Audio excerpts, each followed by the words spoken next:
بسم اللہ الرحمن الرحیم الحمد للہ رب العالمین والصلاة والسلام علی سید المرسلین وعلی آلہ وصحبہ اجمعین ومن تبعہم بإحسان الی یوم الدین. اعوذ باللہ من الشیطان الرجیم. بسم اللہ الرحمن الرحیم. قل لئن اجتمعت الانس والجن علی ان یأتوا بمثل هذا القرآن لا یأتون بمثلہ ولو کان بعضهم لبعض ظہیرا.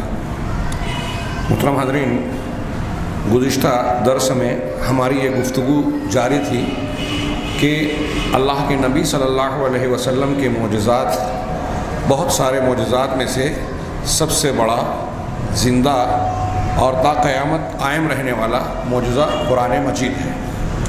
اس سلسلے میں یہ تذکرہ ہو چکا کہ اللہ تبارک و تعالیٰ نے اپنے کلام پاک کے ذریعے نبی کریم صلی اللہ علیہ وسلم کی زبان سے اپنے مخالفین کو بار بار مکی زندگی میں بھی اور مدینی زندگی میں بھی چیلنج کیا، للکارا کہ اگر تمہیں جناب محمد رسول اللہ صلی اللہ علیہ وسلم کی رسالت اور صداقت میں شک شبہ ہے کہ آپ سچے نہیں ہیں، تو قرآن کے جیسی چند صورتیں، یا پھر ایک مرتبہ کہا گیا کہ ایک صورت، یا کہا گیا کہ چند آیتیں یا ایک آیت، بلکہ سورۃ طور میں یہاں تک کہا فَلْيَأْتُوا بِحَدِيثٍ مِثْلِهِ کہ اس کے جیسی ایک حدیث بنا کر لے آئیں.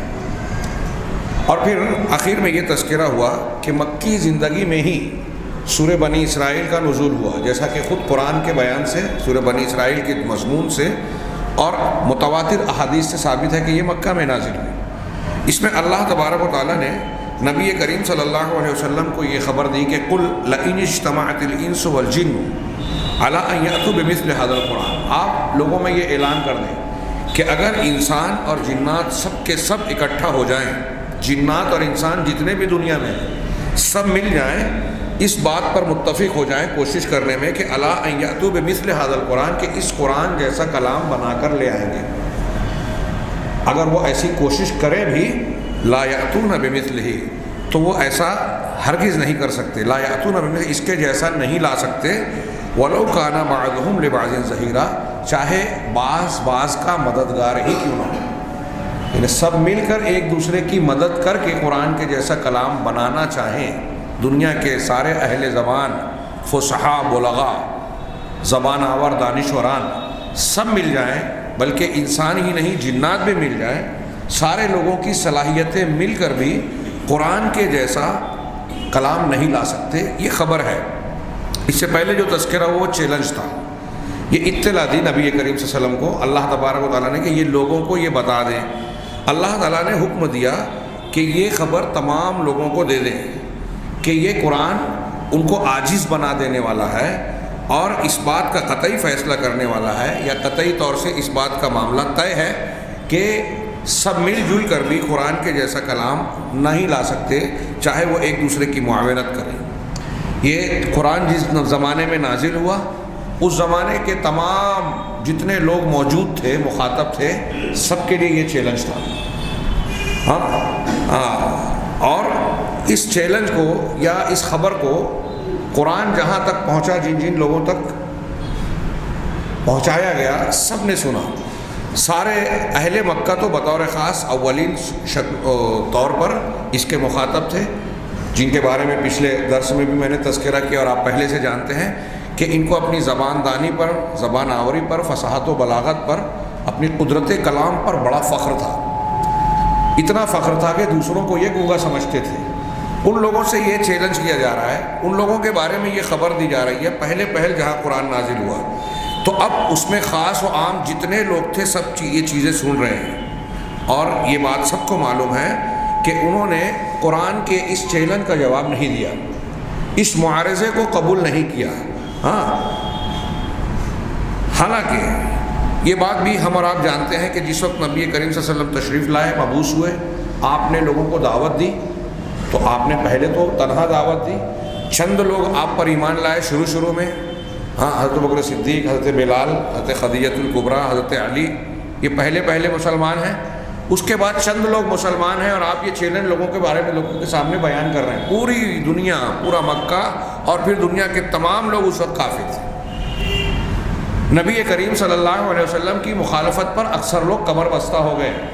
اور پھر آپ کے اس دعوت سے وہ یہ دیکھ رہے ہیں کہ ہمارے معبودوں کا، ہمارے دین کا رد ہو رہا ہے۔ اس بنیاد پر وہ نبی کریم صلی اللہ علیہ وسلم کا رد کرنے کے سب سے زیادہ حریص تھے، پوری کوشش کر رہے تھے کہ یہ اپنی دعوت سے باز آ جائیں۔ کیا کیا انہوں نے اللہ کے نبی صلی اللہ علیہ وسلم کو اب ان کی دعوت سے باز رکھنے کے لیے ابو طالب کو لگایا کہ جا کے بات چیت کرو، کوئی مصالحت ہو جائے، کوئی لالچ ہے تو ہم اسے دینے کے لیے تیار ہیں۔ مخالفت کی، راستوں میں کانٹے بچھائے، تنگ کیا، تکلیف دی، قتل کی کوشش کی، بائیکاٹ کیا۔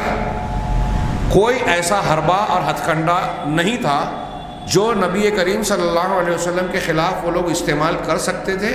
ساری چیزیں ہر ممکن شکل و صورت اختیار کر لی، ہر ممکن طریقہ اختیار کیا، یہاں تک کہ آپ کی باتوں کا جو آپ خبر دیتے تھے یا آپ کو علمی طور سے ایسا جال پیش کرنے کا جس میں آپ الجھ جائیں اور آپ سے کوئی غلطی سرزد ہو جائے اور لوگوں کے سامنے یہ بیان کریں کہ آپ کی نبوت سچی نبوت نہیں ہے، اس کے لیے وہ لوگ مختلف موقعوں پر اہل کتاب کے علماء کی طرف بھی رجوع کیے۔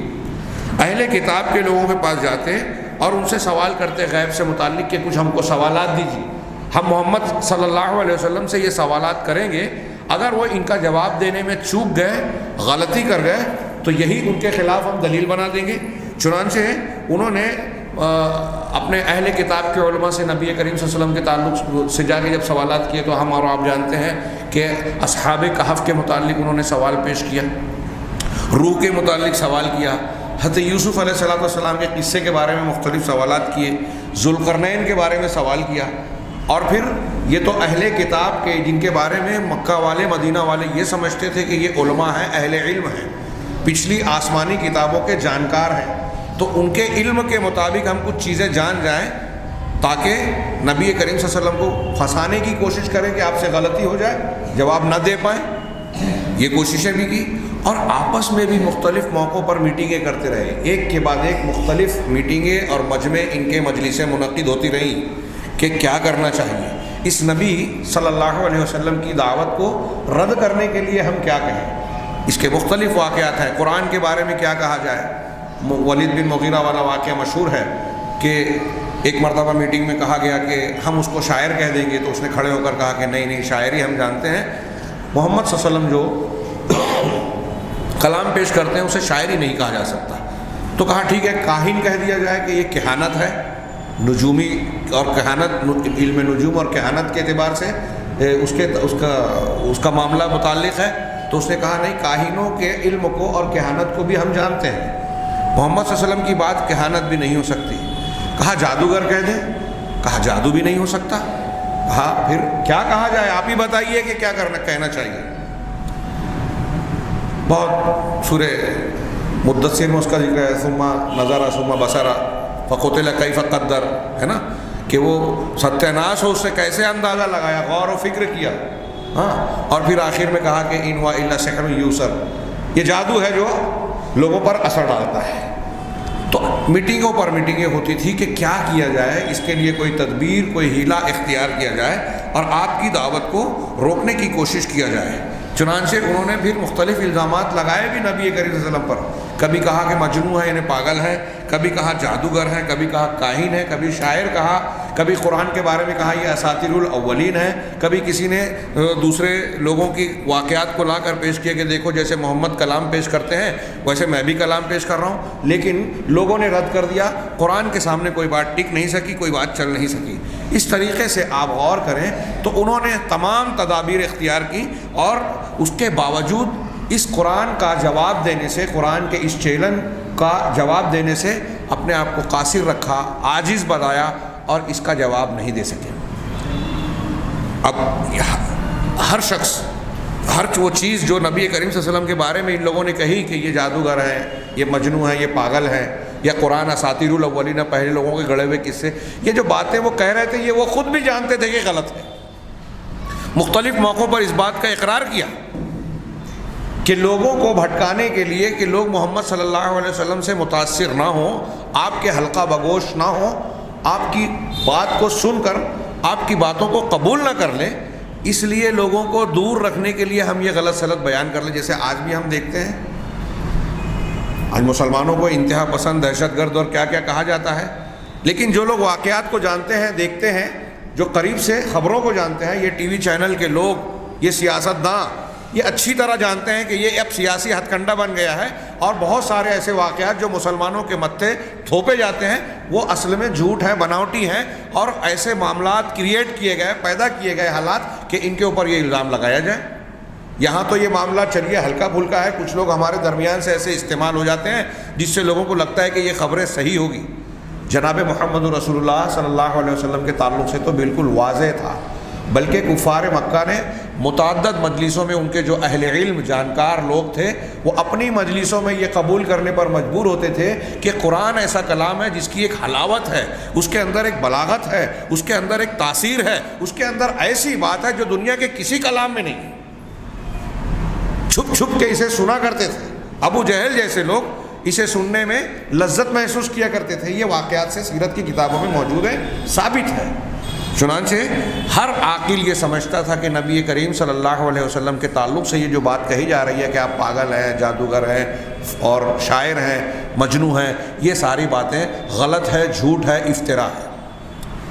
ہاں، بس جب وہ ان کے سامنے یہ پوری حقیقت سامنے رکھیے، تھوڑا سا غور کیجیے کہ اس کے باوجود قرآن نے بار بار ان سے یہ چیلنج کیا، للکارا کہ اگر تمہیں شک ہے، ان کنتم فی ریب مما نزلنا علی عبدنا، کہ ہم نے اپنے بندے پر جو نازل کیا اس کے بارے میں شک شبہ ہے تو اس کے جیسی کوئی صورت بنا کر لے آؤ۔ محمد صلی اللہ علیہ وسلم تمہارے درمیان پیدا ہوئے، عبداللہ اور آمنہ کے بیٹے ہیں، ان کا بچپن تمہارے سامنے گزرا، جوانی تم نے دیکھی، ان کا کردار سامنے ہے، ان کے بارے میں تم جانتے ہو کہ کسی اسکول میں پڑھنے کے لیے نہیں گئے، ان کا کوئی استاذ نہیں ہے، لکھنا پڑھنا پہلے سے نہیں جانتے، 40 سال سے وہ تمہارے درمیان رہتے ہیں، ان کی زبان، بیان، بات چیت کا انداز سب تمہیں معلوم ہے۔ کیا ایسا ممکن ہے کہ ایک آدمی 40 سال تک تمہارے درمیان رہ کے ایک انداز کی گفتگو کرتا رہا، اچانک 40 سال کے بعد ایک ایسا کلام پیش کرنے لگا جو 40 سال میں اس نے بھی کبھی نہیں کہا تھا، اس نے بھی کبھی پیش نہیں کیا تھا، اور پھر جب پیش کر رہا ہے تو یہ دعویٰ کر رہا ہے کہ یہ میرا کلام نہیں ہے، اور اگر تم کو شک ہے تو اس کے جیسا کلام تم بنا کر لے آؤ۔ یہ جب چیلنج بار بار کیا گیا تو یہ ان کے ان تمام دعووں کا رد کرتا تھا کہ وہ لوگ، اگر یہ اس بات کو واضح کرتا تھا کہ اگر وہ اس جیسا کلام بنانے پر قدرت رکھتے، قرآن جیسی صورت بنانے کی ان کو طاقت ہوتی تو ایسا پہلی فرصت میں کرتے، ضرور کرتے۔ حالانکہ کیونکہ ان کی طرف سے نبی کریم صلی اللہ علیہ وسلم کا رد کرنے کی ہر کو ممکن کوشش کی گئی ہے، ہم دیکھ رہے ہیں، جان رہے ہیں، اور نبی کریم صلی اللہ علیہ وسلم اس کا چیلنج کر رہے ہیں۔ آپ کے چیلنج سے ان کے دعوے، ان کے دین، ان کے مذہب کا رد ہو رہا ہے، نبی کریم صلی اللہ علیہ وسلم کی سچائی ثابت ہو رہی ہے۔ تھوڑی دیر کے لیے سوچئے کہ آپ کو ایک دعویٰ کرنے والا شخص کوئی دعویٰ کر کے آپ کو جھوٹا ثابت کرے۔ آپ ایک دعویٰ کر رہے ہیں کہ میں ڈاکٹر ہوں، اور دوسرا بولے کہ نہیں یہ جھوٹ بول رہا ہے کہ یہ ڈاکٹر ہے۔ اب ڈاکٹر ہونے کے ثبوت کے لیے آپ جو بات پیش کر سکتے ہیں پیش کریں گے کہ نہیں کریں گے؟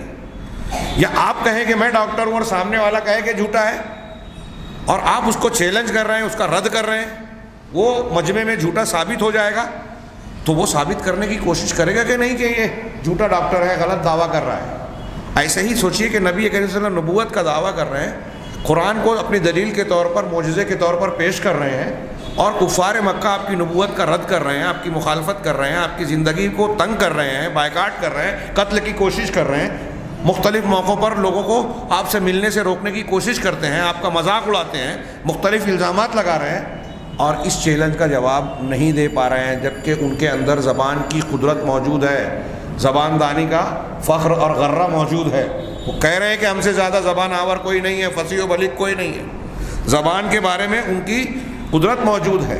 اور پھر مقدور ایک آدمی کو ایک چیز کی قدرت ہو، چیلنج کیا جا رہا ہو، تقاضا کیا جا رہا ہو، اور وہ اپنی طاقت اور قدرت کی چیز کو پیش نہ کرے، ایسا نہیں ہو سکتا۔ ہاں، اس کے باوجود اللہ کے نبی صلی اللہ علیہ وسلم کا یہ چیلنج قائم ہے، رد قائم ہے، یہ ساری مخالفتیں کر رہے ہیں، اس کے باوجود ان کا جواب نہ دینا یہ پوری دنیا کے لیے ایک کھلی ہوئی دلیل ہے کہ نبی کریم صلی اللہ علیہ وسلم جو خبر دے رہے ہیں کہ اس قرآن کے جیسا کلام انسان اور جنات پیش نہیں کر سکتے، اور اگر تم کو شک شبہ ہے تو اس کے جیسا پیش کر کے بتاؤ، یہ چیلنج بالکل صحیح ہے۔ پوری دنیا کے لوگوں کو اس وقت بھی چیلنج کیا تھا، آج تک بھی قائم ہے اور قیامت تک یہ قائم رہے گا۔ نبی کریم صلی اللہ علیہ وسلم کا یہ چیلنج، قرآن کی یہ خبر، اور پھر اس کا رد عمل کفار مشرکین اور مخالفین کا آج تک جو ہے، یہ اس بات کا قطعی علم دنیا کے سامنے پیش کرتا ہے۔ سورج سے زیادہ روشن دلیل کے طور پر پوری دنیا کے سامنے یہ چیلنج قائم ہے کہ قرآن اللہ رب العزت کا کلام ہے، یہ اس ذات کا کلام ہے جو علیم و خبیر ہے، جو انسانی اور تمام انسانوں کی قوت سے برتر اور بالا ہے۔ یہ قطعی طور سے یہ علم پیش کرتا ہے کہ دنیا کے جتنے بھی انسان ہیں وہ اس جیسا کلام بنانے سے عاجز ہیں، بے بس ہیں، ایسا وہ کر ہی نہیں سکتے کسی ہیلے کے ساتھ یا بغیر ہیلے کے۔ دنیا کے تمام انسانوں کے بس اور قوت سے یہ چیز باہر ہے کہ قرآن کے جیسا کلام لائے۔ میں نے گزشتہ ہفتے ہلکا سا اشارہ کیا تھا، آپ تاریخ پڑھیں گے تو مختلف ادوار میں بعض لوگوں نے اس دعوے کو بغیر سمجھے بوجھے، جن کے پاس علم کم تھا، یہ چیلنج کو قبول کرنے کی کوشش کی کہ ہم قرآن کے جیسا کچھ کلام بنا لیں گے، لیکن سالہ سال کی کوششوں کے باوجود آخر میں ان لوگوں نے بھی اس بات کا اعتراف کیا کہ قرآن جیسا کلام ہم نہیں پیش کر سکتے۔ اس میں جو بلاغت ہے، باریکی ہے، جو الفاظ کے اندر جو انتخاب ہے، الفاظ کا ترکیبات ہیں، کلام کا تسلسل ہے، اس میں جو معنی اور مطالب ہیں، اس میں جو قوانین ضوابط ہیں، علم کی جو گہرائی ہے، اور قرآن کے ایسے بلاغت کے مختلف وجوہ جو پائے جاتے ہیں، وہ دنیا کے کسی انسان کے بس کی بات نہیں ہے کہ ان تمام چیزوں کو اکٹھا کر لے۔ ایسا کلام، ایسا معجزہ، یہ جو معجزہ ہے قرآن کا، یہ انبیاء کرام علیہم الصلاۃ والسلام اور خود نبی کریم صلی اللہ علیہ وسلم کے دوسرے معجزات کے مقابلے میں سب سے زیادہ بلیغ، سب سے زیادہ مؤثر اور سب سے جامع معجزہ ہے۔ حضرت عیسیٰ علیہ الصلاۃ والسلام کے جو معجزات تھے وہ ختم ہو گئے، جن لوگوں نے دیکھا اب وہ چیز سامنے نہیں ہے۔ دوسرے انبیاء کا بھی یہی معاملہ ہے، نبی کریم صلی اللہ علیہ وسلم کے وہ معجزات، چاند کا 2 ٹکڑا ہو جانا، معراج کا سفر ہونا، یہ بھی گزر گیا خبر کے طور پر، اگرچہ ہم اس کو جانتے ہیں، لیکن وہ معجزہ جو زندہ ہے، جس کا ہم مشاہدہ کر سکتے ہیں، جس کے اعجاز کے پہلوؤں کو سمجھ سکتے ہیں، وہ قرآن مجید ہے۔ یہ زندہ معجزہ ہے، قیامت تک قائم رہنے والا، اور نبی کریم صلی اللہ علیہ وسلم کی یہ خبر، یہ اطلاع اور یہ للکار، جس کو ہم چیلنج کہتے ہیں، یہ آج بھی دنیا کے تمام لوگوں پر قائم ہے، قیامت تک قائم رہے گا۔ اللہ کے نبی صلی اللہ علیہ وسلم کا یہ معجزہ، اس کے جیسا آج تک کوئی پیش نہیں کر سکا۔ دوسرے انبیاء کے بعض معجزات ایسے ہیں کہ ان کی نظیریں اللہ تعالیٰ نے دوسروں کے اوپر قائم کی، جیسے حضرت عیسیٰ علیہ السلام نے گود میں جو ہے بات کی، تو بعض دوسرے واقعات بھی ایسے ہیں کہ بچے نے کلام کر لیا، لیکن قرآن کے جیسا معجزہ، اس کی نظیر اور مثال کہیں کسی نے پیش نہیں کی، اور کوئی شخص اس کو پیش نہیں کر سکا۔ چنانچہ نبی کریم صلی اللہ علیہ وسلم کا ابتدا میں قرآن کے تعلق سے یہ چیلنج کرنا، جبکہ وہ مکہ میں تھے، پھر جبکہ آپ کے متبعین بہت تھوڑے تھے، بہت کم لوگ تھے، یہ دعویٰ کر رہے ہیں کہ میں نبی ہوں، اور آپ یہ دعویٰ کر رہے ہیں کہ میں جو کلام پیش کر رہا ہوں اس کے جیسا تم لوگ پیش نہیں کر سکتے، اگر شک ہے تو لے کے آؤ، بتاؤ۔ اگر اس میں کوئی گنجائش ہوتی کہ اس جیسا کلام پیش کیا جا سکتا تھا، تو نبی کریم صلی اللہ علیہ وسلم یہ چیلنج نہیں کر سکتے تھے، کیونکہ دنیا کا کوئی انسان اگر کوئی جھوٹا دعویٰ کرے تو وہ کچھ لوگوں کو کچھ دنوں کے لیے جھوٹے دعوے سے بے وقوف بنا سکتا ہے، یا اس کا دعویٰ ایک خاص مدت تک، تھوڑے مدت تک، 2-4 مہینہ، 4-6 مہینہ، سال، 2 سال، 10-20 سال یہ قائم رہ سکتا ہے، اس کے بعد اس کا بھانڈا پھوٹنا ہی ہے، راز فاش ہونا ہی ہے۔ نبی کریم صلی اللہ علیہ وسلم مکہ کے ابتدائی دور میں بھی کر رہے ہیں یہ چیلنج، کچھ دنوں کے بعد بھی کر رہے ہیں، آخر دور میں بھی کر رہے ہیں، مدینہ جانے کے بعد بھی کر رہے ہیں۔ پورے 23 سالہ دور نبوت میں آپ نے بار بار یہ چیلنج کیا۔ اگر اس میں یہ شک شبہ ہوتا کہ میں بلا وجہ کا یوں ہی چیلنج کر رہا ہوں، تو آپ کا سال، 2 سال، 4 سال، 6 سال میں بھانڈا پھوٹ جاتا، کفار مکہ اور مخالفین اس جیسا کوئی کلام بنا کر لے آتے۔ لیکن آپ کا بار بار چیلنج کرنا، اور پھر آپ کا پورا نبوی دور گزر گیا، پھر اس کے بعد صحابہ، تابعین، تابعین بعد کے ادوار بھی گزر گئے، آج تک کوئی اس چیلنج کا جواب نہیں دے سکتا۔ یہ اس بات کی خبر ہے کہ نبی کریم، یہ اس بات کی کھلی روشن دلیل ہے کہ نبی کریم صلی اللہ علیہ وسلم جو دعویٰ کر رہے ہیں اس کے بارے میں یہ 100% طے شدہ بات تھی کہ اس چیلنج کا کوئی جواب نہیں لا سکتا، اور یہ قرآن کی خبر بالکل سچی ہے۔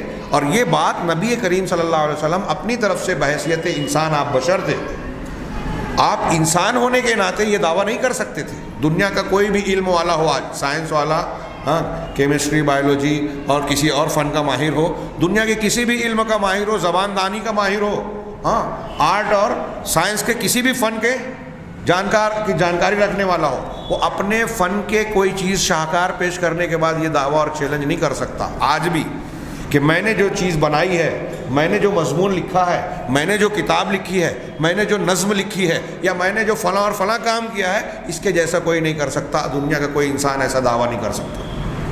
نبی کریم صلی اللہ علیہ وسلم امی ہوتے ہوئے 1400 سال پہلے قرآن پیش کر رہے ہیں، اور اس کے بعد دعویٰ کر رہے ہیں کہ اس جیسا کلام سارے انسان اور جنات مل کر بھی پیش نہیں کر سکتے۔ خود قرآن کہہ رہا ہے، قرآن کے الفاظ میں کہا، اور پھر چیلنج بھی کیا سب کو کہ شک ہے تو لے کے آ جاؤ۔ آپ کے دور میں ساری مخالفتوں کے باوجود کلام کا اس کا جواب نہ دیا جانا، آپ کے بعد کا نہ دیا جانا، آج تک کے زمانے تک اس کا نہ دیا جانا، اور پھر قیامت تک کے لیے چیلنج قائم رہنا، یہ اس بات کی دلیل ہے کہ جناب محمد رسول اللہ صلی اللہ علیہ وسلم اپنی ذات کی طرف سے یہ چیلنج اور دعویٰ یا خبر پیش نہیں کر رہے ہیں، بلکہ یہ اللہ تبارک و تعالیٰ کی جانب سے یہ دعویٰ کیا گیا ہے۔ یہ اس ذات کی طرف سے ہے جو قیامت تک کی ساری باتیں جانتا ہے، انسانوں کی صلاحیتوں سے واقف ہے، علوم کی گہرائیوں کو جانتا ہے، اور ساری صلاحیتوں کو جاننے کے بعد اس نے یہ بات کی بنیاد پر یہ بات کہی ہے کہ ایسا کلام سارے انسان اور جنات مل جل کر بھی پیش نہیں کر سکتے۔ یہ دنیا کے لوگوں میں ایسا کوئی دعویٰ نہیں کر سکتا، یا کسی کے اندر یہ صلاحیت نہیں ہے، اور کوئی ایسا انسان بھی یہ دعویٰ نہیں کر سکتا کہ جو خود جھوٹا ہو اور جانتا ہو کہ میں جھوٹ بول رہا ہوں، کیونکہ وہ جانتا ہے کہ میں اگر جھوٹا دعویٰ کر رہا ہوں تو آج تو میں دعویٰ کر لوں گا، کچھ دن کے لیے لوگوں کو بیوقوف بنا لوں گا، لیکن زیادہ دن نہیں گزریں گے کہ میرا جھوٹ کھل جائے گا اور میں رسوا اور ذلیل ہو جاؤں گا۔ آج تک نبی کریم صلی اللہ علیہ وسلم کا یہ دعویٰ چمک رہا ہے، کسی نے آپ کا جواب نہیں دیا، آپ کی سچائی کا ثبوت بن کر یہ آپ کی صداقت کا وہ گویا اعلان کر رہا ہے، اور پھر یہ آج تک کوئی شخص اس کا جواب نہیں دے سکا۔ یہ اس بات کی دلیل ہے کہ جناب محمد رسول اللہ صلی اللہ علیہ وسلم کا یہ کلام نہیں ہے۔ قرآن قیامت تک کے لیے معجزہ۔ اب قرآن میں معجزہ کیسے ہے؟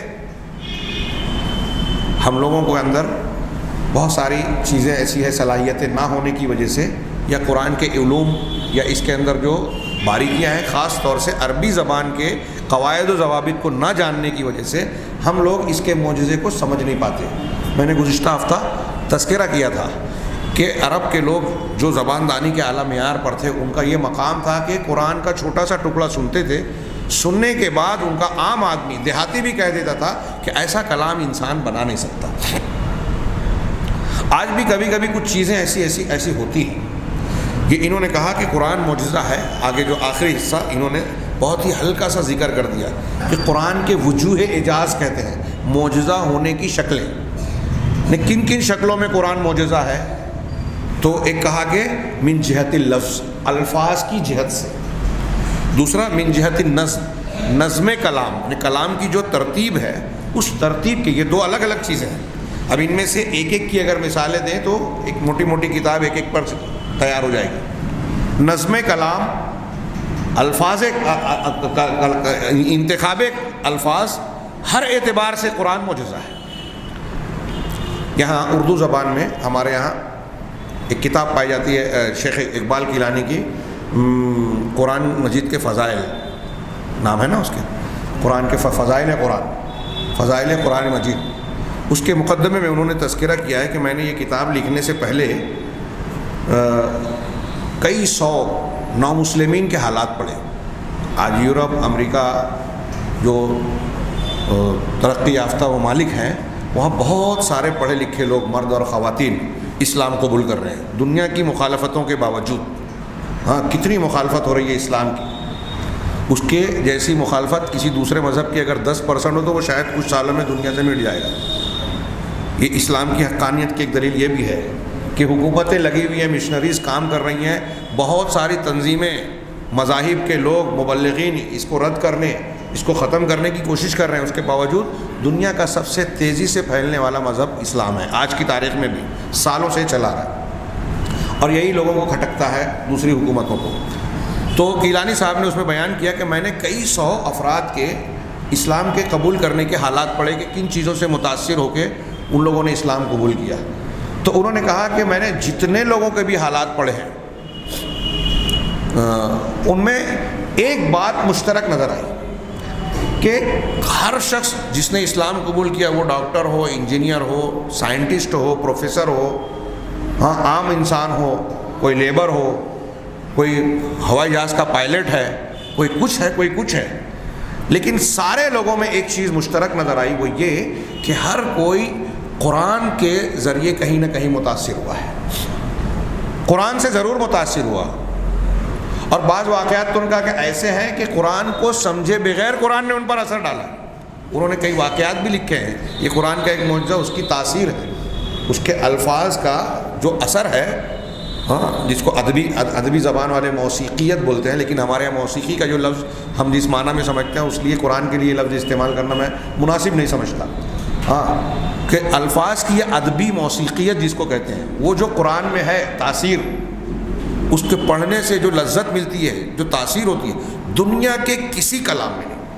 انہوں نے ایک واقعہ چھوٹا سا میں سرسری ذکر کروں، غالباً انگلینڈ کا یا کسی اور ملک کا ہے، میں بھول رہا ہوں، ایک نوجوان لڑکی جس کی سہیلی مسلمان تھی، اس کا اپنا واقعہ نقل کیا کہ میں مسلمان، میری سہیلی تھی، اور مسلمانوں اور اسلام کے بارے میں میرے دل میں کئی سوالات اٹھتے تھے، اس کے بھی طور طریقوں کو دیکھتی تھی تو میں کبھی کبھی اس سے کچھ سوالات پوچھتی تھی۔ ایک دن اس نے مجھے اپنے گھر دعوت دی کہ ہمارے یہاں رمضان چل رہا ہے اور ہم لوگ روزہ رکھتے ہیں، آج شام میں آپ آ جائیے، افطار کے پروگرام میں آپ بھی شریک ہو جائیں۔ دعوت دی اس نے، افطار میں شرکت کی، تو کہا میں سنتی تھی کہ مسلمان روزہ رکھتے ہیں، افطار کرتے ہیں، تو سوچا کہ چلو ان کے افطار میں آج شریک بھی ہو جاؤں گی اور روزے سے متعلق، رمضان سے متعلق کچھ سوالات بھی کر لوں گی۔ تو قصہ مختصر جو مجھے بیان کرنا ہے، وہ افطار میں شریک ہوئی، کہا سب لوگوں نے بڑے سلیقے سے چنے ہوئے دسترخوان پر افطار کیا، اور افطار کے بعد انہوں نے کہا کہ ہمیں پرے کرنا ہے، نماز پڑھنی ہے۔ اب چونکہ میں کرسچن تھی تو میں نے کہا ٹھیک ہے آپ لوگ نماز پڑھیے، میں بیٹھتی ہوں۔ کہا میں ایک گوشے میں بیٹھ گئی اور ان کے گھر کے ایک صاحب نے امامت کی اور دوسرے لوگ پیچھے نماز پڑھنے لگے۔ کہا جب وہ اس امام نے قرآن پڑھنا شروع کیا، سورہ فاتحہ پڑھی اور تیسرے پارے کی 2 سورتیں دونوں رکعت میں، تو کہتی ہے کہ مجھے اس قرآن کا عربی زبان کا ایک لفظ بھی میری سمجھ میں نہیں آتا تھا کہ اس کا معنی مطلب کیا ہے، لیکن جیسے ہی اس نے قرآن پڑھنا شروع کیا، میرا دل اس کی طرف کھینچنا شروع ہو گیا، اور تھوڑی دیر میں ایسا ہوا کہ بغیر کچھ سمجھے ہوئے اس کلام کو سن کر میری آنکھوں سے مسلسل آنسو جاری۔ میں اس کلام کو سمجھ نہیں پا رہی تھی، لیکن اس کی تاثیر عجیب و غریب تھی کہ میری آنکھوں سے آنسو جاری ہو گئے۔ کہا جب وہ لوگ نماز سے فارغ ہوئے، میری سہیلی نے مجھے دیکھا تو کہا کیا بات ہے؟ کہا پتہ نہیں، یہ تم لوگ کیا پڑھ رہے تھے؟ کہا قرآن اللہ کا کلام ہے۔ کہ میں اس کو پڑھنا چاہتی ہوں، سمجھنا چاہتی ہوں۔ تو کہا اس نے مجھے انگریزی ٹرانسلیشن والا ایک قرآن دے دیا اور اس کا میں نے مطالعہ شروع کیا، تو اس کے پڑھنے سے میرے دل کی جو کیفیت ہوتی تھی میں نے کبھی اس سے پہلے محسوس نہیں کی، اور پھر اس کی باتیں میرے دل میں اترتی چلی گئی، اس کی حقانیت نے مجھے میرے دل کو گھر کر لیا، اور پھر میں کچھ ہی دن میں نے اسلام کو قبول کر لیا۔ ایسے انہوں نے 20 واقعات، کئی واقعات تو انہوں نے مقدمے میں لکھا اور کہا کہ ایسے بہت سارے واقعات، جتنے نو مسلم ہیں سب کو تقریباً کوئی ایک بھی مجھے ایسا نہیں ملا کہ اسلام کی کسی بھی چیز سے متاثر ہوئے ہوں۔ ساتھ ساتھ انہوں نے یہ ضرور کہا کہ جب انہوں نے قرآن کا مطالعہ کیا، قرآن پڑھا، یوسف اسلام کا واقعہ بہت مشہور ہے، یہ پاپ سنگر تھا برطانیہ کا، اسلام لانے سے پہلے پاپ سنگر تھے، یہ بیمار ہوئے، ہاسپٹل میں ایڈمٹ ہوئے، ان کے بھائی وہ کہتے تھے کہ جب ایڈمٹ ہوئے ان کو ایک قسم کی بے چینی رہتی تھی، یہ توریت پڑھ چکے تھے، انجیل پڑھ چکے تھے، لیکن ان کو ایسا لگتا تھا کہ جیسے اس میں بھی وہ بات نہیں ہے جو میرے دل کو سکون پہنچائے۔ چنانچہ جب کہا کہ میں ایک مرتبہ ہاسپٹل میں ایڈمٹ تھا تو میرا ایک سگا بھائی جو فلسطین گیا تھا اور وہاں اس کے ایک مسلمان دوست نے اس کو انگریزی قرآن کا ترجمہ تحفے میں دیا تھا، کہا وہ بھائی میری عیادت کے لیے ہاسپٹل میں آئے اور کہا کہ دیکھو میرے ایک مسلم دوست نے مجھے یہ قرآن دیا تھا، تم نے توریت پڑھ لی، انجیل پڑھ لی، یہ مسلمانوں کی کتاب ہے، مسلمان کہتے ہیں یہ آسمان سے اتری ہے، تو اب تم یہ بھی پڑھ لو، ہاسپٹل میں ایڈمٹ ہو تب تک۔ کہا جب میں قرآن پڑھنا شروع کیا تو انہوں نے اپنی رودات بیان کی ہے، کتابوں میں اور مضامین میں موجود ہے تفصیل سے۔ کہا جیسے جیسے قرآن پڑھتے جاتا تھا مجھے ایسا لگتا تھا کہ اب تک مجھے جو کتابیں ملی تھی اس میں وہ بات نہیں ہے جو اس کلام میں، اور اس کی باتیں میرے دل میں اترتی چلی جاتی تھی۔ انجیل میں مجھے تثلیث کے جو تعلیمات موجود تھی کہ اللہ تبارک تعالیٰ، روح القدس اور ابن، تین خداؤں کو ماننے کا جو تصور وہاں ہے، کہا وہ دل میں بیٹھتا نہیں تھا، ہاں اس سے طبیعت میں سکون نہیں ہوتا تھا، ایک قسم کا خلجان اور بے چینی رہتی تھی، سوالات اٹھتے تھے جس کا جواب نہیں مل پاتا تھا۔ لیکن جب قرآن پڑھا اور قرآن کے اندر جو توحید بیان کی گئی کہ اس کائنات کا خالق و مالک رب اور الہ ایک ہی ہے، یہ بات بالکل دل میں اترتی چلی گئی اور لگا کہ یہ فطرت کے عین مطابق ہے۔ بتدریج آہستہ آہستہ مطلب مجھے جیسے جیسے قرآن پڑھتا گیا میرے دل میں اترتا گیا، بالآخر وہ مسلمان ہوئے اور پاپ سنگنگ وغیرہ سے انہوں نے توبہ کر لی۔ آج وہ اسلام کے مبلغ ہیں، ہاں ان کے مختلف فنکشن اور پروگرام ہوتے ہیں، لیکچرز ہوتے ہیں۔ انہوں نے برطانیہ میں ایک اسکول کھولا ہے اور اس اسکول میں دینیات اور اسلامیات کی بھی تعلیم ساتھ ساتھ دیتے ہیں، دنیاوی علوم کے ساتھ ساتھ، اور ان کو یہودی دنیا کی طرف سے کئی مرتبہ قتل کی دھمکی مل چکی ہے۔ ایسا میں ایک دو واقعہ یہ جو مشہور ہے میں نے آپ کو ذکر کیا، ایسے آپ کو سینکڑوں۔ ایک کتاب عربی کی تھی لماذا اسلمنا، اور غالباً اس کا ترجمہ ہو گیا ہے، اگر کوئی شوق رکھتا ہے تو پڑھے، اردو میں ہم مسلمان کیوں ہوئے کتاب ہے موٹی، ہم مسلمان کیوں ہوئے، یہ کئی سالوں پہلے کی ہے، اور مسلسل نئے لوگ مسلمان ہوتے جا رہے ہیں، اسلام لاتے جا رہے ہیں، اور کئی ایسے مسلمان ہیں جو مختلف فنون کے ماہرین ہیں، انہوں نے اسلام لانے کے بعد پوری کتابیں لکھی ہیں۔ ہم اور آپ مسلمان گھر میں پیدا ہوئے، مسلمت الدار ہیں، گھر کے مسلمان، ہمارے دل و دماغ میں قرآن کی، اسلام کی وہ اہمیت، وہ افادیت نہیں ہے جو ایک شخص اسلام قبول کرنے کے بعد اس کی اہمیت و افادیت کو جانتا ہے، اور اسے احساس ہوتا ہے کہ یہ اللہ کی سب سے بڑی نعمت ہے جس سے ہم محروم تھے، دنیا کی ساری نعمتوں کے مقابلے میں یہ نعمت سب سے قیمتی ہے۔ یہی وجہ ہے کہ آپ دیکھیں آج نو مسلم، میں جب حج پہ تھا تو ایک فرانس کا نوجوان ہم لوگوں کے ساتھ ہمارے گروپ میں تھا، رابطہ عالم اسلامی کی طرف سے جو حج، اس نے بتایا کہ وہ مجھ سے عربی میں بات کر رہا تھا۔ 2 سال پہلے وہ مسلمان ہوا تھا، 2 سال پہلے مسلمان ہوا تھا، اور مجھ سے زیادہ روانی سے وہ عربی بول رہا تھا۔ فرینچ اس کی مدر ٹنگ تھی، مادری زبان، انگریزی وہ جانتا تھا سیکنڈ لینگویج کے طور پہ، اور اسلام لانے کے بعد اس نے قرآن اور عربی زبان سیکھی۔ میں نے اس سے پوچھا کہ قرآن عربی زبان تم نے کہاں سیکھی؟ تو کہا یہی سعودی عرب میں، جامعہ اسلامیہ میں شعبہ ایک کورس چلتا ہے 3 سال کا عربی زبان سکھانے کا، یہاں میں نے داخلہ لیا، ہاں، اور 1 سال صرف یہاں پڑھا، صرف 1 سال پڑھا۔ یہ اس کی تڑپ خواہش تھی کہ میں قرآن کو، اللہ کے کلام کو خود سمجھنا چاہتا ہوں۔ ایک نو مسلم خوبرو نوجوان، دیکھنے میں بھی انتہائی پرکشش شخصیت کا مالک اللہ نے اسے بنایا۔ مجھے رشک آتا تھا اور میں اس کو دیکھ کے سوچتا تھا کہ ان لوگوں کے مقابلے میں ہم لوگ کہاں ہیں۔ یہ 2 سال کا مسلمان عربی بھی سیکھ لیا، قرآن کو سمجھ کے پڑھ رہا ہے، اور قرآن و حدیث کی ایسی بہت ساری چیزوں اور باریکیوں کو جانتا ہے جو بہت سارے خاندانی مسلمان لوگ جانتے نہیں ہیں، اور ان کو اس کا شوق بھی نہیں۔ یہ اس کا اسلام قبول کرنے کے بعد اس کو قرآن کی اہمیت، افادیت اور اس کی تاثیر کا اس کو احساس تھا کہ ہم اس نعمت عظیم سے، اس اللہ تبارک و تعالیٰ کے نازل کیے ہوئے ہدایت اور معجزے سے اب تک محروم تھے۔ اب جب ہم کو یہ چیز ملی ہے تو اس نعمت کی قدر کرنی چاہیے، اس کو پڑھنا چاہیے، سمجھنا چاہیے، اور پھر اسے وہ کہتا تھا، وہ بتاتا تھا کہ وہ خود دعوت دے رہا ہے کئی لوگوں کو، اور مجھ سے اس نے گزارش کی کئی مرتبہ کہ میری والدہ کافی کچھ سمجھ چکی ہے، میری ماں، اور میں اس پر محنت کر رہا ہوں، مجھے بہت امید ہے کہ وہ عنقریب اسلام قبول کر لے گی۔ ہاں، بہت ساری غلط فہمیاں تھی۔ کہا جس دن میں نے اسلام قبول کیا اور امی کو جا کے والدہ کو بتایا تو اس نے پہلا سوال کیا کہ تم مسلمان ہو گئے، اسلام تو تشدد کی تعلیم دیتا ہے، انتہا پسندی کی تعلیم دیتا ہے، تم نے کیسے اسلام قبول کر لیا؟ تو میں نے امی کو سمجھایا کہ نہیں، یہ بات جھوٹا پروپیگنڈا ہے، غلط بات کہی جاتی ہے. اسلام امن، شانتی اور محبت کی تعلیم دیتا ہے. میں نے جب اپنی والدہ کو کئی چیزیں بتائی تو پہلے تو اسے یقین نہیں آیا، دھیرے دھیرے وہ ماننے لگی، اور اب میں اسے قرآن سمجھا رہا ہوں تو وہ بہت متاثر ہو رہی ہے، کہہ رہی ہے کہ ہاں واقعی یہ تو بڑی اچھی تعلیم ہے. یہ میں ان باتوں کے ذریعے سے اشارہ یہ کرنا چاہتا ہوں کہ قرآن کی ایک تاثیر بھی اس کا معجزہ ہے، اس کے الفاظ، اس کا نظم، اس کی تاثیر. ہاں، اس کے اندر جو اللہ تبارک و تعالیٰ نے جو احکامات دیے ہیں، اس کے معانی اور مطالب، اور جو اللہ تبارک و تعالیٰ نے، ایک تو ہے کہ اللہ نے حکم دیا ایسا کرو ایسا نہ کرو، ایک ہے اللہ تعالیٰ نے جو خبریں دی ہیں غیب سے متعلق، اللہ کی ذات کے متعلق، صفات کے متعلق، فرشتوں سے متعلق، آخرت، جنت اور جہنم سے متعلق. یہ جو خبریں دی ہیں، ان خبروں میں بھی جو باتیں ہیں، جو انداز ہے، بیان ہے، ان کے معنی اور مطالب ہیں، اس میں بھی معجزے کا ایک پہلو ہے.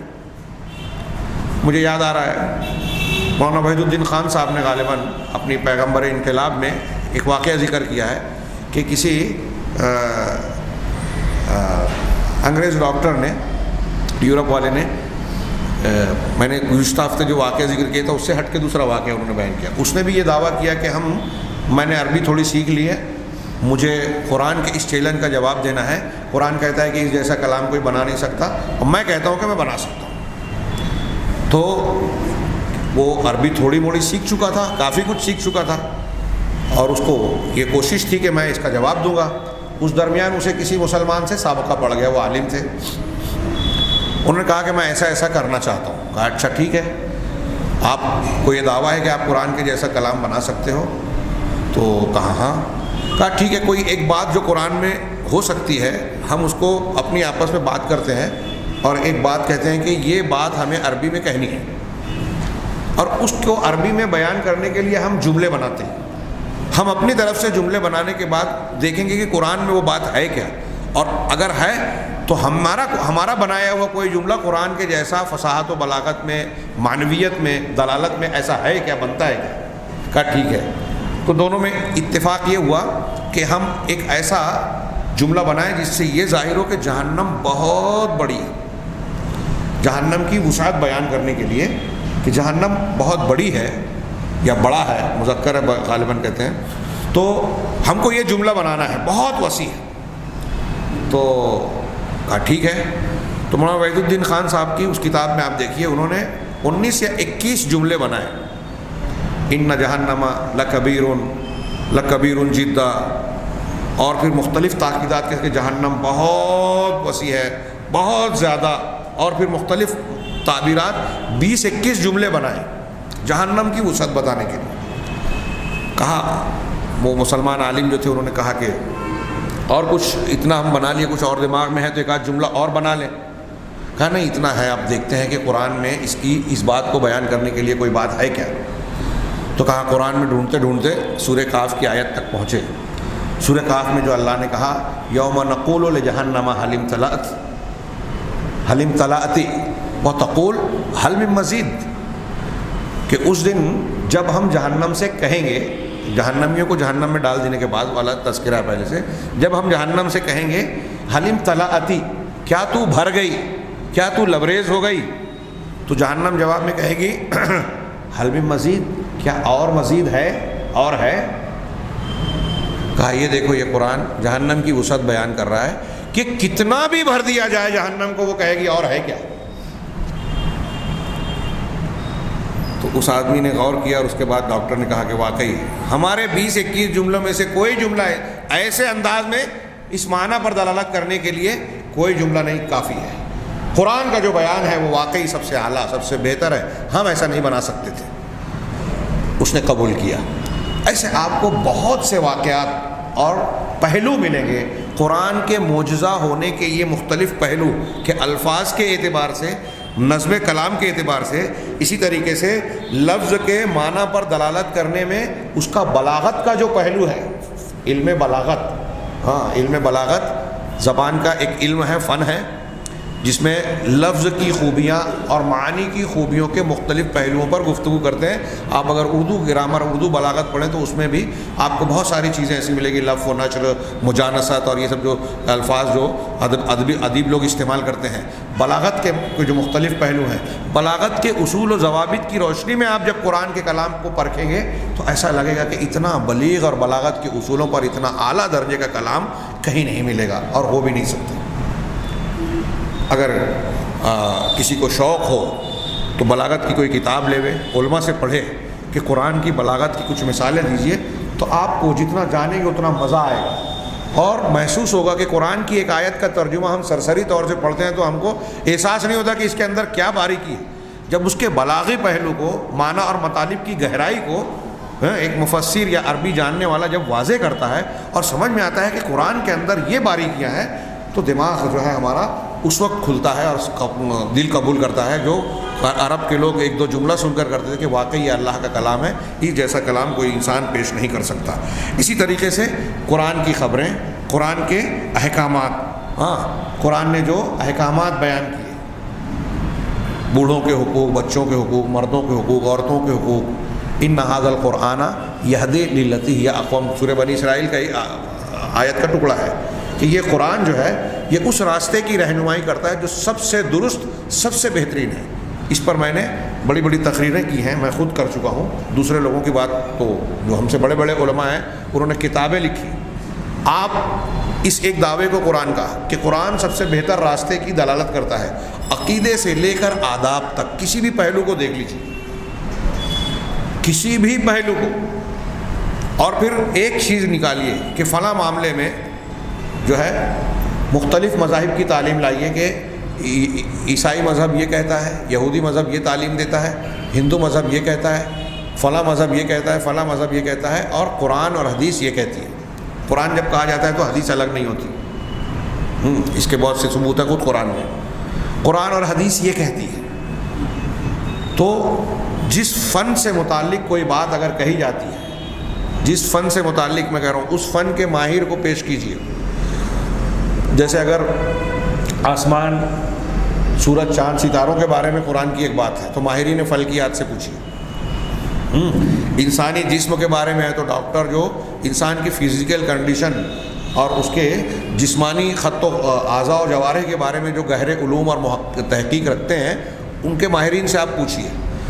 ایسے ہی اصول و ضابطے، جو حقوق کی بات ہے، والدین کے کیا حقوق ہیں، بچوں کے کیا حقوق ہیں، علم نفسیات کے جاننے والوں سے پوچھیے کہ قرآن یہ کہتا ہے، آپ کے نفسیاتی علم کی روشنی میں آپ پوچھیے.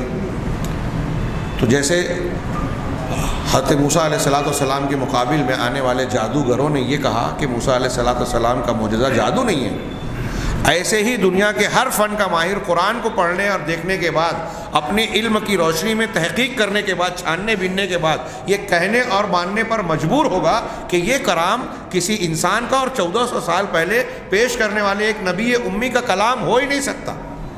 یہ اس ذات کا کلام ہے جو علیم و خبیر ہے، جس سے کوئی چیز کائنات کی مخفی نہیں ہے، جو ہر علم کی تمام گہرائیوں سے پوری طرح واقف ہے، پوری طرح واقف ہے. مجھے وہ واقعہ یاد آ رہا ہے، ایک مرتبہ کوئی جرمنی کا ایک جہاز کا، پانی کے جہاز کا کیپٹن قرآن کا ترجمہ مل گیا، اس سے کہیں پڑھ رہا تھا تو اس نے سورہ نور کی وہ آیت کافروں کے عمل کی مثال جو قرآن نے بیان کی کہ کافروں کے عمل کی مثال ایسے ہے کہ جیسے دور سے کوئی شخص سراب دیکھے، پانی نظر آ رہا ہے، جب وہاں پہنچے تو وہاں کچھ نظر نہ آئے سوائے اللہ کے. اور پھر ایک دوسری مثال دی، او کبحر لجین، یا پھر ایک اتھاہ سمندر، اور فی بحر لجین یغشاہ موج من فوقہ موج. دیکھیے قرآن نے مثال بیان کی کہ کافر کی مثال کیسے ہے کہ جب وہ پھنسے گا، عذاب میں جائے گا اور اپنے آپ کو بچانے کے لیے کسی کو پکارے گا تو اس کی مثال ایسی ہے جیسے ایک اتھاہ سمندر ہے، ہر طرف پانی پانی، دور دور تک تا حد نگاہ. اب اس سمندر میں حالت یہ بن رہی ہے کہ ایک آدمی ڈوب رہا ہے اور دور دور تک صرف پانی پانی. اب اس سمندر میں موج اٹھ رہی ہے، ایک موج کے اوپر یغشاہ موج من فوقہ موج، ایک موج اٹھ رہی ہے اور اس موج کے اوپر ایک دوسری موج اٹھ رہی ہے، من فوقہ سحاب، اور پھر اس کے اوپر جو ہے، صحیح پڑھ رہا ہوں، یغشاہ موج من فوقہ موج، من فوقہ سحاب، اس کے اوپر کالی بدلی بادل ہے. تھوڑی دیر کے لیے اس غور کیجئے منظر. قرآن مثال دے رہا ہے کہ ایک آدمی پانی میں ڈوب رہا ہے، اور کیسے پانی میں؟ دور دور تک حد نگاہ تک صرف پانی ہی پانی ہے، سمندر ہی سمندر ہے. اب اس میں جہاں وہ ڈوب رہا ہے وہاں موج اٹھ رہی ہے، اس موج کے پیچھے ایک موج اٹھ رہی ہے، پھر اس موج کے اوپر ایک بادل چھایا ہوا ہے. کیا دنیا میں یا وہاں موجود یا دور دور تک موجود کسی انسان کو اس ڈوبنے والے کا ہاتھ دکھائی دے گا؟ وہ چلا رہا ہے کہ مجھے بچاؤ بچاؤ، تو کوئی اس کا ہاتھ دیکھ کر اس کو بچانے جائے گا؟ نظر آئے گا؟ ایسے ہی کافر کی مثال دی. جب وہ جرمنی کے اس کیپٹن نے یہ مثال پڑھی تو اسے بہت حیرت ہوئی. اس کی زندگی کھپی تھی سمندری سفر میں. اب دیکھیے وہ سمندر کے بارے میں جانکاری رکھتا تھا، اور سمندر کی اتنی زبردست جب مثال اس نے پڑھی تو اسے حیرت ہوئی، اور اس نے کہا کہ میں اتنا سفر کیا ہوں سمندر کا، میرے دماغ میں اس طرح کی بات نہیں آئی.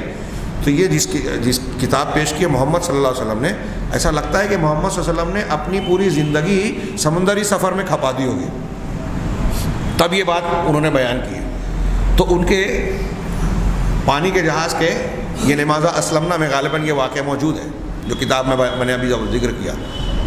تو اس نے اپنے اسٹاف میں موجود ایک مسلمان آدمی تھا، اس کو بلایا اور بلایا کہ آپ مسلمان ہیں؟ کہا ہاں. کہا یہ قرآن محمد صلی اللہ علیہ وسلم نے پیش کیا تھا؟ کہا اللہ کا کلام ہے.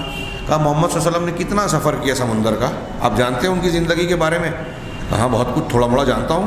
کہا یہ جانتے ہیں انہوں نے سمندری سفر کیا؟ تو کہا کہ میں نے جتنا پڑھا ہے جانا ہے، میرے علم کے مطابق محمد صلی اللہ علیہ وسلم نے اپنی زندگی میں کبھی پانی کا سفر کیا ہی نہیں، بلکہ سمندر انہوں نے دیکھا ہی نہیں. صرف ایک مرتبہ ہجرت کے سفر کے درمیان سمندر کے کنارے سے وہ گزرے. بولے ایسا ہو ہی نہیں سکتا. کہا نہیں، میں صحیح کہہ رہا ہوں کہ میرے علم کے مطابق محمد صلی اللہ علیہ وسلم نے صرف ایک مرتبہ سمندر کو دیکھا ہے یا اس کے پاس سے گزرے ہیں، باقی آپ نے کبھی سمندری سفر کیا نہیں. اس نے کہا کہ مجھے یقین نہیں ہے، محمد صلی اللہ علیہ وسلم کی زندگی پر کوئی کتاب ہو تو مجھے لا کے دو. اس نے ڈھونڈا ڈھانڈا کہیں سے لایا سیرت کی کتاب اور ان کے حوالے کر دی. اس کا خاص ٹارگیٹ یہ تھا کہ میں یہ جانوں کہ محمد صلی اللہ علیہ وسلم نے سمندر کا بہت سفر کیا ہوگا تب یہ مثال بیان کی قرآن میں.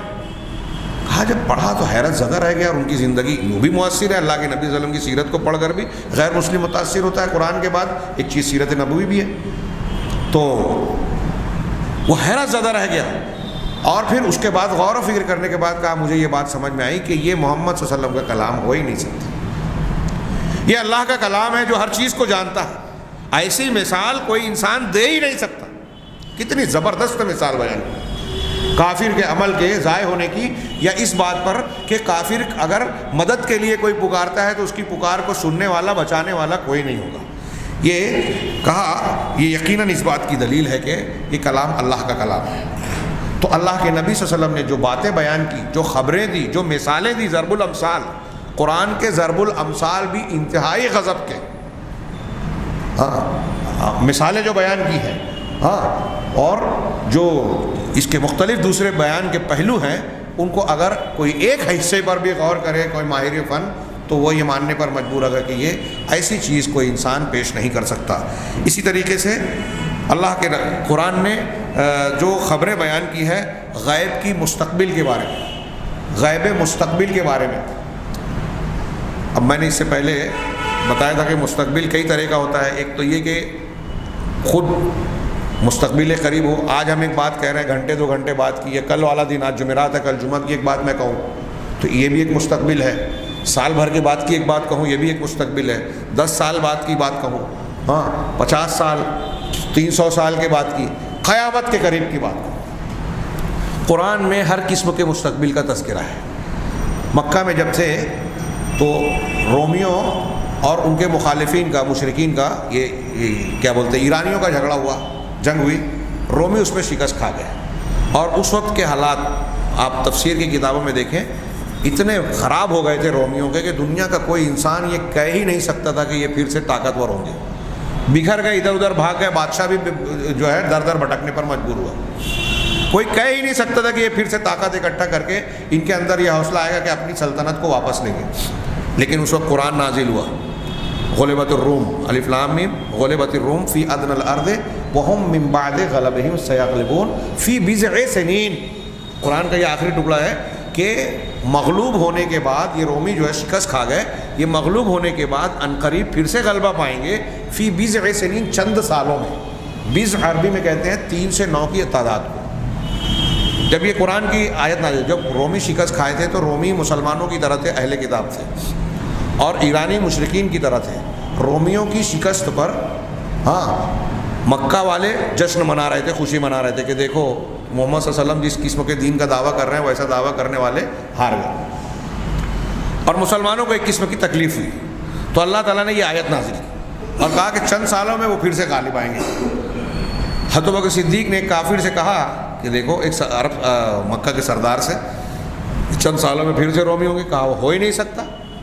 اس سردار نے کہا ہو ہی نہیں سکتا۔ حضرت ابوبکر صدیق نے شرط لگا دی۔ اس وقت شرط حرام نہیں تھی، بعد میں حرام قرار دی گئی۔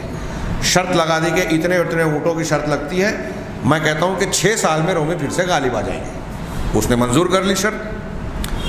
حضرت ابوبکر صدیق نے نبی کریم صلی اللہ علیہ وسلم کو آ کر بتایا کہ میں نے ایسی ایسی شرط لگائی ہے۔ کہا کیا شرط لگائی؟ کہا 6 سال میں رومی غالب آ جائیں گے اور اتنا اتنا اونٹ کا لینا دینا۔ تو نبی کریم صلی اللہ علیہ وسلم نے کہا کہ تم جا کے اونٹ کی تعداد بھی بڑھا لو اور مدت بھی بڑھا لو، 6 کی بجائے 9 سال کہہ لو، کیونکہ 20 کے لفظ میں 9 تک کا معنی آتا ہے۔ تو 3 سال کی مدت بھی بڑھا لو اور اونٹوں کی تعداد بھی بڑھا لو۔ تو صدیق اکبر گئے اور انہوں نے کہا کہ میں اونٹ بڑھاتا ہوں اور مدت بھی۔ اس نے منظور کر لی 9 سال کی مدت۔ اور پھر چند سالوں کے بعد ایسا ہی ہوا کہ رومیوں نے پلٹ کر اکٹھا ہو کر پھر سے ان پر حملہ کیا اور اپنی سلطنت کو انہیں شکست دے کر واپس لی۔ یہ اسی دور میں ہوا جس دور میں قرآن نازل ہوا۔ یہ بھی ایک مستقبل کی خبر تھی جو اس وقت کے لوگوں کی سمجھ میں نہیں آتی تھی۔ ابو لہب کے بارے میں قرآن نے کہا تبت یدا ابی لہب و تب، ابو لہب کے دونوں ہاتھ تباہ ہوں اور وہ بھی تباہ ہو جائے۔ قرآن مکہ میں یہ نازل ہوا۔ قرآن کے نازل ہونے کے بعد یہ ہو سکتا تھا کہ ابو لہب ایمان لے آئے، یہ ہو سکتا تھا کہ اس کی بیوی ایمان لے، وامرأتہ آگے کہا گیا، لیکن قرآن نے کہا کہ وہ ہلاک ہونے والا ہے۔ موت آ گئی، کئی سال تک اس کے بعد اس آیت کی صورت کے نازل ہونے کے بعد وہ زندہ رہا، لیکن اسے ایمان لانے کی توفیق نہیں ملی۔ قرآن نے جو بتایا تھا ایسا ہو بھی نہیں سکتا تھا۔ تو قرآن نے جیسا کہا ویسا ہی ہوا۔ اس کو عدسہ کی بیماری ہوئی، مر گیا، بدن سے جو ہے بدبو آ رہی تھی، گھر والے بھی کئی دن تک دفن نہیں کیے، جب بدنامی کا خوف ہوا لے جا کے کھڈے میں پھینک دیا، سردار تھا وقت کا۔ تو اس کی ہلاکت کی قرآن نے خبر دی، اسی زمانے میں یہ واقعہ سامنے آ گیا۔ تو ایک تو مستقبل وہ تھا جو اسی زمانے میں سامنے آیا، ایک مستقبل وہ ہے جو اللہ کے نبی صلی اللہ علیہ وسلم کی وفات سے متعلق اور وفات کے بعد سے متعلق کچھ باتیں اشارتاً کی۔ وعد اللہ الذین آمنوا منکم وعملوا الصالحات لیستخلفنہم فی الارض کما استخلف الذین من قبلہم، کہ زمین میں تم کو خلافت عطا کرے گا ایمان والے اور عمل صالح والوں کو۔ اللہ نے وعدہ کیا ہے، تو لوگوں نے کہا کہ یہ وعدہ خلفائے راشدین کے زمانے میں پورا ہوا قرآن کا، یہ قرآن کی پیشین گوئی تھی۔ ایسے ہی قیامت تک دابۃ الارض، زمین سے ایک نکلے گا، آخر کی علامتیں ہیں قیامت کے واقع ہونے سے پہلے، حضرت عیسیٰ کے نزول کا، دجال کا، اور یہ اشارات قرآن مجید میں ایسی کئی چیزوں کے موجود ہیں۔ تو یہ مستقبل کی خبریں قرآن میں جو موجود ہیں، ایسی خبر کہیں اور آپ کو نہیں ملے گی۔ اسی طرح سے ماضی کے بارے میں غیب جو ہے، قوم نوح کا، قوم عاد کا، قوم ثمود کا، آل فرعون کا، اور ایسی بہت ساری غیبیات کے ماضی کے بارے میں، حضرت یوسف علیہ السلام کے قصے کے بارے میں جو بنی اسرائیل اہل کتاب اور مکہ والوں نے اللہ کے نبی صلی اللہ علیہ وسلم سے سوال کر کے پھنسانے کی کوشش کی، قرآن نے سورہ یوسف میں پورا قصہ اور واقعہ بیان کیا، اس کی بہت ساری جزیات اور چھوٹی چھوٹی چیزوں کا بھی تذکرہ کیا کہ کس طرح حضرت یوسف علیہ السلام کے بھائیوں نے ان کو کنویں میں ڈالا، پھر نکالا گیا، پھر کہاں پہنچے، پھر کتنے سال وہاں رہے، مصر کی خواتین اور عزیز مصر کا کیا معاملہ ہوا، ساری تفصیل، قحط کا پڑھنا، خوابوں کی تفصیل بیان کرنا، وہ ساری تفصیلات قرآن نے بیان کی۔ ایسی غیب کی خبریں جو ماضی کی ہیں وہ بھی قرآن نے بیان کی، ایسی کوئی دوسری کتاب پیش نہیں کرتی اور پیش نہیں کر سکتی۔ اسی طریقے سے قیامت سے متعلق اللہ تعالیٰ نے اس کلام میں جو خبریں دی ہیں، اور پھر اس میں اور بھی بہت سارے جو یقینی دلائل بیان کیے گئے ہیں۔ اتنے پر جو انہوں نے میں نے تذکرہ کیا بس کیا ہے، قرآن کے اعجاز، وجوہ اعجاز کو آپ اگر بعض دوسری کتابوں میں دیکھیں گے تو وجوہ اعجاز، اس پر عربی میں آپ کو مستقل کتابیں ملے گی کہ قرآن کے معجزہ ہونے کی کیا کیا شکلیں ہیں۔ پوری کتاب لکھی ہے لوگوں نے، اردو میں بھی بعض کتابیں پائی جاتی ہیں معجزات قرآن یا اعجاز قرآن کے نام سے، اعجاز القرآن کے نام سے عربی میں آپ کو کئی کتابیں ملے گی۔ تو وہ مختلف پہلو سے پیش کرتے ہیں. قرآن کے ہر صفحہ ہر لائن میں آپ کو کسی نہ کسی شکل میں ایسی کچھ نہ کچھ دلیلیں ملے گی. جیسے اس میں کچھ باتیں ایسی ہیں جو 1400 سال پہلے قرآن نے بیان کی. اس وقت لوگوں کو اس بات کے جاننے کا کوئی ذریعہ، کوئی تحقیق نہیں تھی. مثال کے طور پہ اللہ تبارک و تعالیٰ نے ایک آیت میں کہا، وقت زیادہ ہو گیا، کہ جن لوگوں نے، جن کو اللہ تبارک و تعالیٰ گمراہ کرنا چاہتا ہے، مَن یرید اللہ ان یضلہ یجعل صدرہ ضیقا حرجا کأنما یصعد فی السماء، کہ جس کو اللہ تعالیٰ گمراہ کرنا چاہتا ہے تو اس کے دل کو تنگ بنا دیتا ہے. ضیقا حرجا، تنگ اور گھٹن والا جس سے سانس پھولتی ہے نا گھٹن کی وجہ سے، گھٹن والا، ایسے جیسے وہ آسمان میں بلندی کی طرف چڑھ رہا ہے.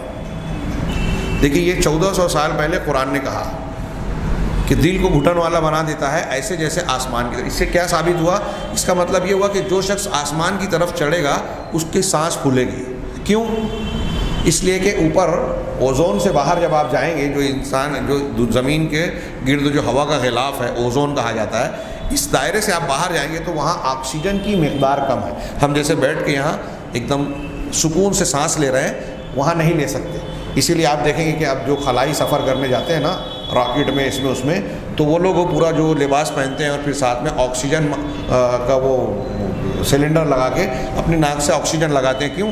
اس لیے کہ اوزون کے باہر آکسیجن کی ہوا میں، فضا میں اتنی مقدار نہیں ہے جو ہماری سانس لینے کی ضرورت کو پوری کر سکے. 1400 سال پہلے جناب محمد رسول اللہ صلی اللہ علیہ وسلم کے زمانے میں کیا لوگوں میں سے کسی نے بھی اوزون کے باہر کا سفر کیا تھا؟ انہیں اس بات کا علم تھا کہ یہاں سے اوپر جو جائے گا اس کا دم گھٹے گا، وہاں آکسیجن کم ملے گی؟ نہیں معلوم تھا. قرآن نے یہ بات بیان کی. یہ میں ایک مثال دے رہا ہوں. اسی طرح سورہ زمر میں اللہ تعالیٰ نے کہا کہ اللہ تعالیٰ تم کو تمہاری ماؤں کے شکم میں پیدا کرتا ہے. خلقکم کیا ہے؟ خلقا من بعد خلق فی ظلمات ثلاث، 3 تاریکیوں میں. اس وقت تو کوئی سرجری وغیرہ نہیں ہوئی تھی نبی کریم صلی اللہ علیہ وسلم کے زمانے میں. آج ڈاکٹر لوگ بتاتے ہیں، کسی ڈاکٹر سے پوچھیے، وہ جو ماں کے جو مادر رحم یا بچے دانی کہیے، اس میں 3 پرتیں ہوتی ہیں.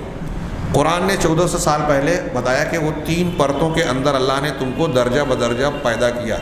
اور سورہ مومنون اور بعض دوسری صورتوں میں انسان کے سورہ حج میں بیان بھی کیا کہ پہلے انسان نطفہ ہوتا ہے، نطفے کے بعد جو ہے علقہ ہوتا ہے، جمع ہوا خون بن جاتا ہے، جوک کی طرح جو دیواریں رحم سے چپکا ہوا ہوتا ہے. پھر اس کے بعد مضغہ بن جاتا ہے جس میں گوشت وغیرہ آ جاتا ہے. پھر اس کے بعد اس میں ہڈیاں ہوتی ہیں. پھر اتنے کے بعد جو ہے اس کے اندر جو ہے پورا انسان بنتا ہے.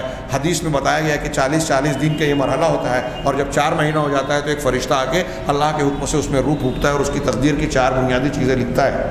یہ نبی کریم صلی اللہ علیہ وسلم نے 1400 سال پہلے بتایا. پیٹ کے اندر کی یہ باتیں، یہ مرحلے قرآن اور حدیث بیان کر رہے ہیں. اور مولانا ابوالکلام آزاد نے سورہ مومنون کی تشریح کرتے ہوئے یہ جو یہاں ذکر کیا کہ علم الجنین، جنین کہتے ہیں پیٹ کے بچے کو، جنین کے علم سے متعلق قرآن نے 1400 سال پہلے جو بات کہی، جب شروع میں سائنس جو بیکائیاں چلنا شروع ہوا تو اس نے الگ بیان دیا، کہا کہ قرآن کی یہ بات سمجھ میں نہیں آتی. پھر جب تھوڑا سا اور آگے ہوا تو تھوڑا سا اور آگے بڑھا، قرآن کے قریب ہوا. پھر قریب آتے آتے آج کی جو جدید ترین تحقیق، آخری تحقیق آئی، اس تحقیق کی روشنی میں سائنس یہ ماننے پر مجبور ہوا کہ علم الجنین سے متعلق قرآن نے جو بات 1400 سال پہلے کہی تھی وہ ہو بہو بالکل صحیح ہے. اس سے زیادہ بہتر تعبیر ہو ہی نہیں سکتی. 1400 سال پہلے پیٹ کے اندر کی بچے کی پیدائش کے مراحل کو اتنے صحیح انداز میں جس کتاب نے بیان کیا، وہ کتاب کسی انسان کی بات کیسے ہو سکتی ہے جبکہ اس زمانے کا انسان ان چیزوں کو جانتا ہی نہیں تھا، جاننے کا کوئی ذریعہ بھی نہیں تھا. ایسی اور بہت ساری چیزیں اور قرآن کے وجوہ اعجاز قرآن میں موجود ہیں. جیسے میں نے کہا کہ مختلف لوگوں کے حقوق، آداب، احکام. اب تفصیل کا موقع ہوتا تو ایک آدھ مثال، جیسے قتل کی سزا یہ قرآن نے بیان کی. تین پہلو ہے، یا تو قصاص لیا جائے، یا تو پھر دیت لی جائے، یا پھر صاحب ولی جو ہے اس کے گھر کا ذمہ داران جو اسے معاف کر دے. یہ انسان کی 3 نفسیات کا خیال ہے. اگر ایک آدمی، میرے گھر کے کسی آدمی کا قتل ہوا اور میرے اندر انتقامی جذبہ ہے کہ میں بدلہ لیے بغیر مجھے چین نہیں آئے گا، تو ایسے آدمی کے لیے قصاص ہے. یہاں ہارڈ فاسٹ قانون اسلام نے نہیں بنایا، بلکہ جو مقتول کے ورثہ ہیں ان کو یہ حق دیا کہ اگر وہ چاہتے ہیں تو قصاص لے لیں. اب جب یہ ان کی نفسیات، اگر میری نفسیات بدلے کی ہے اور میں قصاص لے لوں گا تو میرا قصاص لے لینے کے بعد میرے بدلے کی آگ ٹھنڈی ہو جائے گی. اگر میرے بدلے کی آگ ٹھنڈی نہیں ہوئی تو میں اب پلٹ کے اب سپاری دے کے اس کا یا اس کے رشتہ داروں کا قتل کراؤں گا. پھر وہ میرے خاندان، یہ سلسلہ وار خاندانی جنگیں چلتی ہیں. آج اس پر کتنی کہانیاں بنتی ہیں، کتنے واقعات ہوتے ہیں. یہ جنگ و جدال فساد چلتا رہتا ہے. قرآن نے اس نفسیات کا لحاظ رکھا کہ اگر کسی کے اندر بدلے کی آگ بہت شدید ہے تو قصاص کا قانون. اگر وہ ایسا ہے کہ مالی فائدہ حاصل کرنے کے بعد اس کے بدلے کی آگ ٹھنڈی ہو جائے گی تو اس کے لیے دیت ہے کہ ایک قتل کرنے پر 100 اونٹ لے کے وہ اور اس کے ورثہ خاموش ہو جائے.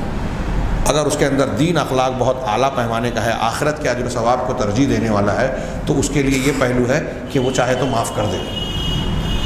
یہ انسانی نفسیات کے تینوں پہلوؤں کا لحاظ کر کے مقتول یا قتل کی سزا کو مقرر کیا اسلام نے. یہ میں نے ایک چیز بیان کی. علامہ ابن قیم نے یہ باقاعدہ کتابوں میں بیان کیا اپنے مختلف موقعوں پر اور بعض کتابوں میں اکٹھا، کہ اسلام نے جو سزائیں دی ہیں نا، چور کا ہاتھ کاٹنا، زانی کو جو ہے 100 کوڑے مارنا اگر شادی شدہ نہیں ہے، ہاں، اور اگر شادی شدہ ہے تو رجم کرنا، ہاں، شرابی کے لیے کچھ سزائیں جو ہے مقرر نہ کرنا، تعزیرات کا حکم دیا، ہاں، محارب کے لیے جو دہشت گرد آج کی زبان میں کہہ لیں اس کے لیے جو سزائیں مقرر کی اسلام نے. تو یہ جو سزائیں ہیں اسلام کی، یہ فطرت کے، عقل کے انتہائی عین مطابق. اسی طرح حلال حرام کے موضوع کو لیجئے کہ اسلام نے انہی چیزوں کو حلال کیا انسان کے لیے جو طیب ہے، پاکیزہ ہے، انسان کو کھانے سے فائدہ ہوتا ہے. ان چیزوں کے کھانے پینے میں فائدہ ہے. اور وہی چیزیں حرام کی گئی ہیں جو خبیث ہے، گندی ہیں، جن کے کھانے سے انسان کو نقصان ہوتا ہے، اس کے اخلاق کو، اس کے کردار کو، اس کی جسمانی صحت کو. آج تحقیقات آتی ہیں کہ سور حرام ہے ہمارے اسلام میں، سور کے کھانے سے یہ بیماریاں، یہ نقصانات، یہ پہلو ہوتے ہیں. شراب کا یہ نقصان ہے، ہاں، زہریلے جانوروں کا یہ نقصان ہے، درندوں کے کھانے کا یہ نقصان ہے، ہاں، کتے اور فلاں کے کھانے کا یہ نقصان ہے. یہ اسلام نے 1400 سال پہلے بتا دیا تھا، جسے انسان سمجھ نہیں سکتا تھا. قرآن نے ان چیزوں کو پہلے ہی حرام کیا. ایسے حلال حرام کی چیزوں کو، مختلف چیزوں کو آپ مختلف پہلوؤں سے غور کیجئے. ہر پہلو کے جاننے کے بعد آپ کو یہ احساس ہوگا کہ قرآن نے، جناب محمد رسول اللہ صلی اللہ علیہ وسلم نے 1400 سال پہلے یہ جو تعلیمات دی، آج کے سائنس بھی اس میں سے کچھ چیزوں کو جان سکا ہے، کچھ چیزیں جان رہا ہے، اور ابھی کئی چیزیں ایسی ہیں جو جانے گا اور یہ مانے گا کہ قرآن حدیث نے جو بات کہی تھی وہی صحیح ہے. یہ ساری چیزیں، حقائق، دلائل دنیا کے سامنے ایک روشن دلیل کی طرح چمک رہے ہیں. اچھا، یہ بھی ہے، اب آگے دلائل النبوہ کے طور پر ہے کہ چونکہ نبی کریم صلی اللہ علیہ وسلم کی پچھلے نبیوں کے مقابلے میں ایک خصوصیت یہ ہے کہ ایک تو آپ قیامت تک کے لیے نبی ہیں، اب کوئی نیا نبی نہیں آئے گا. دوسرے کہ پوری دنیا کے لیے نبی ہے. آپ سے پہلے جو نبی انبیاء آتے تھے وہ اپنے علاقے یا قوم کے لیے آتے تھے، ان کی نبوت خاص مدت تک رہی، اس کے بعد دوسرا نبی آ گیا. نبی کریم صلی اللہ علیہ وسلم کا معاملہ ایسا ہے کہ آپ قیامت تک کے لیے سارے انسانوں کے لیے، وہ امریکہ کا ہو، افریقہ کا ہو، آسٹریلیا کا ہو، ایشیا کا، کسی شہر کا رہنے والا ہو، دیہات کا ہو، جنگل میں رہنا، سب کے لیے آپ نبی ہیں. اس لیے علامہ ابن تیمیہ نے لکھا کہ جب آپ سارے انسانوں اور جنوں کے لیے قیامت تک کے لیے نبی بنائے گئے ہیں، اس لیے اللہ تبارک و تعالیٰ نے آپ کو قرآن کی شکل میں ایسا معجزہ دیا جو سارے انسانوں کے رہتی دنیا تک رہے، سارے انسانوں پر حجت پوری کرتا رہے، اور اس کو ہر خاص و عام اگر پڑھے اور سمجھنے کی کوشش کرے تو اس کو زیادہ دیر نہیں لگے گی یہ جاننے میں کہ یہ اللہ کا کلام ہے. اسی طرح جناب محمد رسول اللہ صلی اللہ علیہ وسلم کو ایسے بہت سارے نبوت کے دلائل عطا کیے، ہاں، بہت سارے، کہ ایک عام انسان، جاہل ہو، عالم ہو، پڑھا لکھا ہو، کسی بھی زمانے کا ہو، سائنس کا ماہر ہو، علم حیات کا ماہر ہو، جغرافیے کا ماہر ہو، قانون داں ہو، یا کسی بھی فن کا جاننے والا ہو، اگر وہ جناب محمد رسول اللہ صلی اللہ علیہ وسلم کی نبوت کے دلائل کا ہلکا پھلکا مطالعہ بھی کرے گا تو اسے یہ جاننے میں مشکل پیش نہیں آئے گی کہ نبی کریم صلی اللہ علیہ وسلم سچے رسول اور آپ کی پیش کی ہوئی یہ کتاب قرآن اللہ کا کلام ہے، سچی کتاب ہے. اس کو لائے بغیر ہمارا ایمان نہیں مکمل ہوگا اور ہم ہدایت پر نہیں کہلا سکتے. اس کے بعد یہ قرآن سے متعلق کچھ باتیں تھیں. اس کے بعد 2-3 صفحے میں صاحب کتاب نے انبیاء کرام علیہ الصلوۃ والسلام کے بعض دوسرے دلائل کا سرسری سا تذکرہ کیا ہے. انشاءاللہ آئندہ درس میں ہم اس پر بحث کریں گے. اللہ تبارک و تعالیٰ سے دعا ہے کہ وہ ہمیں دین کو صحیح ڈھنگ سے سمجھنے اور اس کے مطابق عمل کرنے کی توفیق عطا فرمائے. وآخر دعوانا الحمد للہ رب العالمین.